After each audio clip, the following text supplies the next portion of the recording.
St. Pete's mayor and police chief say they will not pull officers from the streets to put them in elementary schools. So they are not going to meet that state mandate for SROs. Brightside reporter Josh Sidorowitz is here.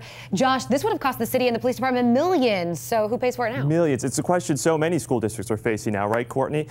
Well, for Pinellas County schools, it's on the district now to come up with that money. Instead of SROs, the district tells us that they plan to hire armed security guards for those elementary schools who will be trained by the sheriff's office. They had hoped to get 25 officers from St. Pete PD to serve as SROs in those schools, but as 10 Investigates Noah Pransky reported, that would have come at the expense of pulling those officers from their normal duties on the streets. We're not just talking from patrols, but even from St. Pete Police's gang unit.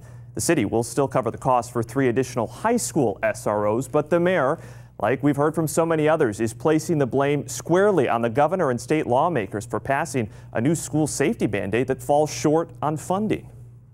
For so many of our school districts, that means that they have a couple choices. They can either use reserves, they can do a referendum, or they can pull money out of their existing funding, which means that the schools that are currently being funded won't be funded at the same levels. Teachers might not receive the same level of pay. And that's what happens when you have a legislature and a governor who don't do their duty.